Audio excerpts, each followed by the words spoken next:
నమస్తే K24 news. Manakondur నియోజకవర్గం గన్నేరువరం మండలం గుంకులకొండాపూర్ గ్రామంలో ఆశ్చర్యానికి గురిచేసే పరిణామం చోటు చేసుకుంది. 36 సంవత్సరాల క్రితం సర్పంచ్గా గెలిచి గ్రామాన్ని నడిపిన బూట్ల బాలయ్య ఇప్పుడు మళ్ళీ ప్రజల్లోకి వచ్చి సర్పంచ్ అభ్యర్థిగా పోటీకి దిగారు. ఈ సందర్భంగా ఆయన మాట్లాడుతూ డబ్బు మద్యం ప్రలోభ రాజకీయాలు కాదు, మళ్ళీ అప్పటిలాగే స్వచ్ఛమైన రాజకీయాలు తీసుకురావడమే నా లక్ష్యం అని ఆయన తెలిపారు. గ్రామ ప్రజలందరూ ఆశీర్వదించి మరోసారి తనకు అవకాశం ఇవ్వాలని కోరారు. తెలంగాణలో జరుగుతున్న పంచాయతీ ఎన్నికలు రణరంగంగా మారడం. తెలంగాణ జిల్లాలో అన్ని మండలాల్లో కానీ గ్రామాలలో కానీ పంచాయతీ ఎన్నికలు జరగడం జరుగుతుంది. అదేవిధంగా ఈ రోజు మనం కరీంనగర్ జిల్లా మానకొండూరు నియోజకవర్గం గన్నేరువరం మండలంలో గునుకులకొండాపూర్ అనే గ్రామంలో ఒక వింత ఉన్నది. ఎందుకంటే 35 సంవత్సరాల కింద పోటీ చేసిన వ్యక్తులు కూడా ఈ రోజు పోటీలో వస్తున్నారు. కానీ ఆ గ్రామంలో ప్రజలను కానీ ఆ అభ్యర్థిని కానీ అప్పటి పరిస్థితి ఎట్లా ఉన్నాయి, ఇప్పటి పరిస్థితి ఎట్లా ఉన్నదని K24 ఆధ్వర్యంలో ఈ యొక్క గునుకులకొండాపూర్ రావడం జరిగింది. ఇప్పుడు ప్రజల మధ్యలోకి మనము వెళ్ళి వాళ్ళ ఆవేదన ఎత్తున్నది, గతంలో ఎత్తున్నది, ఇప్పుడు ఎత్తున్నది, ఎన్నికలు అప్పటికిప్పటికి ఎట్లా జరుగుతుంది అనేది మన వివరంగా తెలుసుకోవడానికి ప్రజల మధ్యలోకి వెళ్దామని K24 ఆధ్వర్యంలో బయలుదేరడం జరిగింది. అభ్యర్థితోటి మాట్లాడించాము. ప్రజలు ఏ విధంగా దీన్ని తీసుకుంటుర్రు అనే ఒక ప్రజల వాయిస్ కూడా మనం తీసుకోగలుగుతాం. అన్నగారు మీ పేరేం పేరే? తలపల్లి రాజు. అయితే ఇప్పుడు జరుగుతున్న ఎన్నికలలో వాళ్ళు మద్యం పంచుతుర్రా, లేకపోతే డబ్బులు పంచుతుర్రా, మద్యం పంచుతా అని చెప్తుర్రా, డబ్బులు పంచుతా అని చెప్తుర్రా, లేక నీతి నిజాయితీగా మేము ఓటు అడుగుతున్నాం మాకు ఓటు వేయండి అని అంటుర్రా? ఇప్పటివరకైతే అది ఏం లేదు. జరగబోయేది అదే ఏది మద్యం డబ్బులు, మద్యం మత్తు జరగబోయేది. అంటే ఇది వరకు ఇంకా గుర్తులు రాలేవు కాబట్టి గుర్తులు వచ్చిన తర్వాత గుర్తులతో పాటు మద్యాన్ని డబ్బును విచ్చలవిడిగా గ్రామంలో పంచడానికి అభ్యర్థులు సిద్ధంగా ఉన్నారు. అయితే ఇప్పుడు లేని వాళ్ళు కూడా పోటీ చేశారు ఇందులో. మరి ఈ మద్యము ఈ డబ్బు మధ్యలో లేని వాళ్ళు గెలుస్తారా, ఉన్న వాళ్ళు గెలవగలుగుతారా? లేని వాళ్ళు కూడా రావచ్చు, అదేం లేదు. లేని వాళ్ళకు కూడా ముందుగా జరగబోయిన సమస్యల కన్నా ఇప్పుడు కొంచెం మెరుగున్నది. కాకపోతే ఏంటంటే డబ్బులు లేవు, ఏం లేవు, ఎందుకు నామినేషన్ వేసిండు ఈయన గెలవగలుగుతాడా అని చెప్పి ఒక మనిషి ద్వారా ఒక మనిషి లొంగుబాటు అయిపోతున్నాడు ప్రజలలో.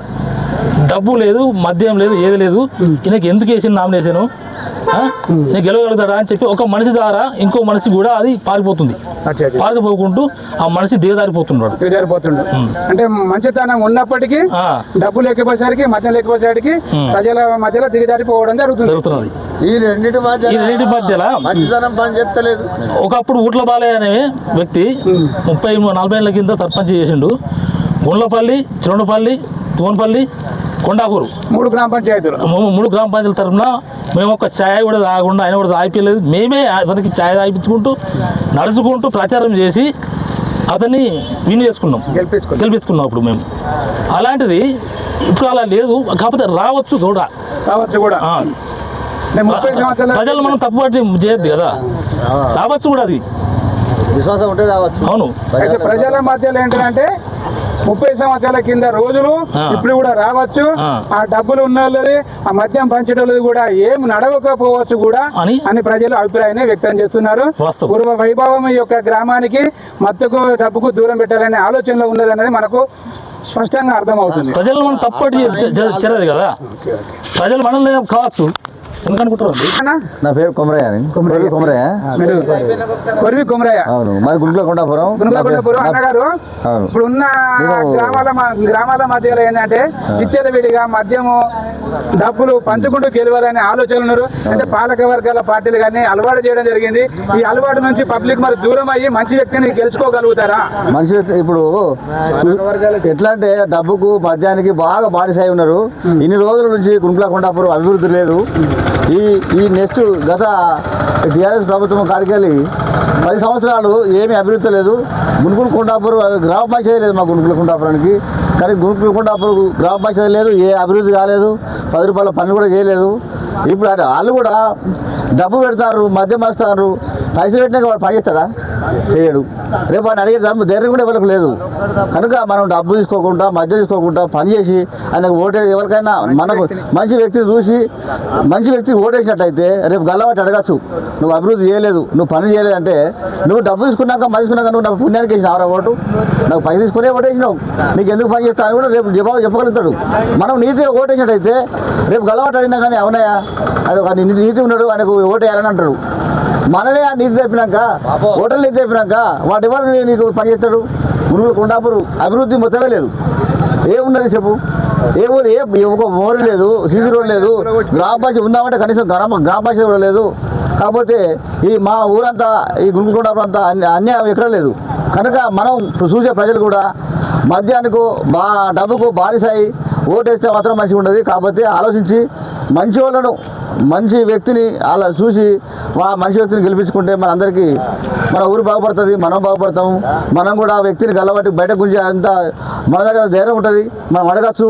కాకపోతే డబ్బుకు దయచేసి డబ్బుకు మద్యానికి బానిసాయి అటువంటి వాళ్ళను ఓట్లు వేయకండి అని నేను అందరికీ మన గుంటూరు గ్రామ ప్రజలకు విజ్ఞప్తి చెప్తున్నాను.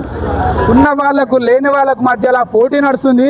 ఈ ఉన్న వాళ్ళకు లేని వాళ్ళకు మధ్యలో పోటీలో భాగంగా గ్రామ ప్రజలను కానీ, గ్రామ మహిళలను కానీ, గ్రామ యువతను కానీ, గ్రామ రైతాంగాన్ని కానీ ఈ ఉన్న వాళ్ళు ఏం చేస్తారంటే డబ్బులు పెట్టుకుంటూ మద్యం తెచ్చుకుంటూ ఈ యొక్క గ్రామాల్లో యువతను పక్కదారి పట్టించే విధంగా గల్లీకి వాడకు ఇంటికి యువతను బయటికి లాగి వాళ్ళకు మత్తులో తీర్చడం జరుగుతుంది. ఒకప్పుడు 35 సంవత్సరాల కిందట ఈ గునుకుల కొండాపూర్లో ఊట్ల బాలయ్యని సర్పంచ్గా పోటీ చేశాడు. 35 ఏళ్ళ తర్వాత మళ్ళీ ఇప్పుడు పోటీలో ఉన్నాడు. కానీ అప్పటికి ఇప్పటికీ ఏమి తేడా ఉన్నది, ఎందుకు ఆలోచన వచ్చింది ఆయనకు మళ్ళీ ఇప్పుడు పోటీ చేయాలనే ఆలోచన ఎందుకు వచ్చిందని మనం ఈ యొక్క అభ్యర్థిని సర్పంచ్ అభ్యర్థిని గునుకుల కొండాపూర్ సర్పంచ్ అభ్యర్థిని మనం వివరంగా తెలుసుకుందామని ఈ K24 ఆధ్వర్యంలో రావడం జరిగింది. అన్నగారు మీ పేరు ఏం పేరు? మీ పేరు? ఊట్ల బాలయ్య. ఊట్ల బాలయ్య. దాదాపు ఏ సంవత్సరాలు మీరు పోటీ చేశారు ఇక్కడ సర్పంచ్కు? 1988. 1988. దాదాపు ఒక 35 సంవత్సరాల క్రితం. 35 సంవత్సరాలు 1988లో పోటీ చేశాడు. తిరిగి ఇప్పుడు ఈ గ్రామంలో మళ్ళీ పోటీ రావడానికి కారణం ఏంటి? 2025లో మళ్ళీ ఇప్పుడు పోటీకి వచ్చింది. అప్పుడు మేము పోటీ చేసినప్పుడు గ్రామ ప్రజలు ఎవరికైనా మా దగ్గర 7 పల్లెలు ఉన్నాయి, 7 పల్లెలకు తిరగపోయినా కానీ వచ్చినాక కూడా ఛాయ్ తాగుదాం అంటే అద్దాను తిరిగి వచ్చి ప్రజలు విలేజ్ లోపల ఏమైనా ఖర్చు పెట్టుకుందాం అంటే ఈ ఖర్చు పెట్టద్దు, ఖర్చు పెట్టుకుంటే మంచిగా ఉండదు, మనం ఖర్చు పెట్టకుండా అభ్యర్థిని ఎన్నుకోవాలని 1998లో దానికి ఇప్పటికి పరకే ఉన్నాయి. మళ్ళీ అప్పటికి ఇప్పటికి చాలా పరకు ఉన్నది. 100% పరకు ఉన్నది. దేంట్లో పరకు ఉన్నది? అప్పుడు ఛాయ్ తాగిన వల్ల ఉంటుంది, ఇప్పుడు నిశకేగపడి మద్యానికి పడి పైసలు గుంజుకున్నాడు, చేసుడు మన ఇష్టానుసార ప్రకారంగా జరుగుతుంది ఇప్పుడు. అయితే ఈ మద్యానికి ప్రజలు ఎగబడ్డారా, పాలకులు అలవాటు చేశారా? పాలకులే అలవాటు చేశారు. పాలకులు అలవాటు చేశారా? ఏ విధంగా అలవాటు చేశారు? ఎందుకోసం అలవాటు చేశారా పాలకులు? నాకు ఓటు కావాలని అలవాటు చేశారు. నాకు ఓటు కావాలని, నాకు అధికారం కావాలని అలవాటు. సరే, ఈ రోజులలో మద్యం బాగా అలవాటు చేసి వాళ్ళు డబ్బులు ఖర్చు పెట్టి అధికారంలోకి వస్తారు. వచ్చిన తర్వాత మరి వాళ్ళు ఏం చేస్తారు అనుకుంటారు? ఇప్పుడు నువ్వు 30 సంవత్సరాల కింద పోటీ చేసావు, మరి నువ్వేం చేయాలనుకుంటున్నావు గ్రామానికి? నేనైతే ఇప్పటికీ అప్పటికి మంచి చేసుకోవాలి, ప్రజలను హింసపెట్టి తిరస్క తినేటువంటి లెక్క చేయొద్దని నా ఆలోచన. ఇప్పుడు ఈ తెలంగాణ జరుగుతున్న పంచాయతీ ఎన్నికల్లో ప్రధానంగా మద్యం, రెండవది డబ్బు, ఈ రెండింటికి మీరు దూరం ఉంటారా? రెండింటికి దగ్గర పెట్టగలుగుతారా? రెండింటికి దూరం పెట్టగలుగుతారా? నేనైతే దూరం పెట్టే కలుస్తున్నా. దూరం పెట్టి నేను కలుస్తున్నా అంటే మద్యానికి డబ్బుకు దూరం పెట్టి యువతను పక్కదారి పట్టించకుండా, ప్రజలను ప్రభుత్వంలోకి దించకుండా, నేను ఎన్నికల్లో నిస్వార్థంగా పోటీ చేసి నేను గెలిస్తే మళ్ళీ 30 సంవత్సరాల కింద ఎట్లాగా చేశానో అదే విధంగా చేస్తానని ఆలోచన మీరు ముందున్నారు. అంతే. మరి ఈ ఆలోచనలో ముందు ఉంటే మరి మీరు ఇప్పుడు గెలవగలుగుతారా? వాళ్ళు డబ్బు పెట్టే ఇప్పుడు మీరు గెలవగలుగుతారా ప్రజల మధ్యలో? ఇక అది ప్రజల ఆలోచన. పబ్లిక్ చేతిలో ఉంటుంది కదా. పబ్లిక్ చేతిలో ఉంటుంది. ఓడడం గెలిచడం పబ్లిక్ చేతిలో ఉంటుంది కాబట్టి మీరు నమ్ముతున్నారా గట్టిగా? నేను గెలవగలనని మీరు గట్టిగా నమ్ముతున్నాం కానీ ఇక ప్రజల చేతులు ఉన్నది కాబట్టి మనం చెప్పేదరికన్నా అయితే చెప్తున్నాం. సరే, గత 40 సంవత్సరాల నుంచిగా మళ్ళీ ఇప్పుడు మీరు రాజకీయంలో దిగినా అని మీరు అన్నారు. ఇప్పుడు వాళ్ళకి మీరేం హామీలు ఇస్తున్నారు? మేము విలేజ్ని డెవలప్ చేసుకోవాలనే ఆలోచన అదే హామీలు ఇస్తున్నాం కానీ కాకపోతే వేరే పక్కదారు చెప్పేటువంటి ముచ్చట్లు చెప్తుండ్రు. యువత అంటే పక్కదారి తప్పింది కావచ్చు అని మనం అనుకోవచ్చు. మరి మీ వయసులో అప్పుడు మిమ్మల్ని సర్పంచ్గా చూసిన వాళ్ళు కావచ్చు, సర్పంచ్ అభ్యర్థిగా చూసిన వాళ్ళు కావచ్చు, ఆ వ్యక్తులు ఇప్పటికి కూడా ఉన్నారు కదా, వాళ్ళు మీకు బలాన్ని కల్పిస్తున్నారా? కల్పిస్తున్నారు, పోతున్నారు, వస్తున్నారు, అటున్నారు ఇటున్నారు. చాలా సంతోషం. మీరు కూడా గెలవాలని చెప్పేసి, అప్పటి రాజకీయం ఇప్పుడు మళ్ళీ ఉండాలని చెప్పేసి మాకు K24 తరఫున మీకు శుభాకాంక్షలు తెలియజేస్తారు. సరే.